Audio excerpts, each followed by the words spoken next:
Raquel, Carolina, Maria, Margarida, Beatriz, Catarina. We're this group of girls of the 12th grade from Colégio São Francisco, and we are participating in the Mobidic project.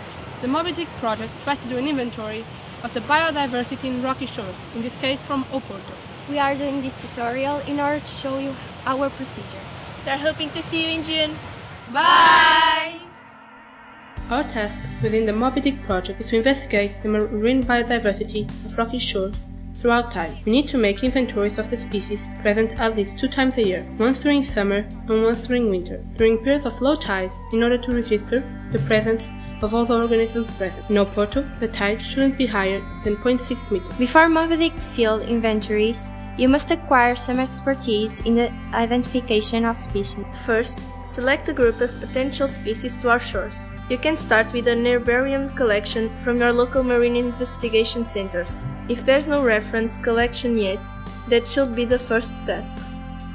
Second, get some training on the school lab.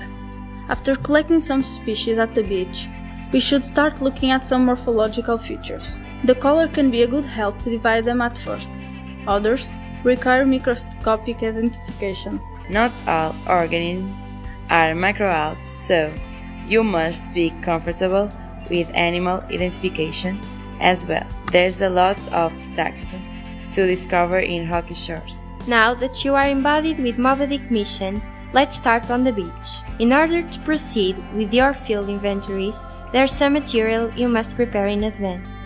A 50 by 50 cm square quadrant divided in 25 smaller 10 by 10 cm squares. A device for measuring width and height of our intertidal area in order to get a substrate profile. A field sheet in order to register the observations.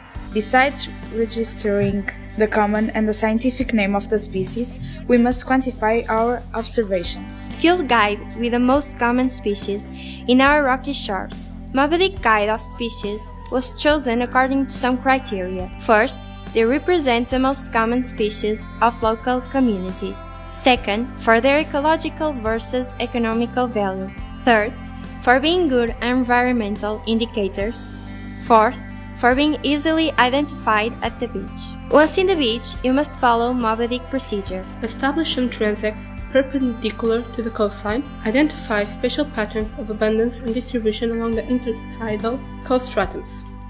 Algae, mussels, and barnacles often dominate different zonation along the intertidal. In each transect, record height and width of each identified stratum. Randomly place the 50 by 50 centimeters square in the hub, avoiding tide pools or cracks of rocks.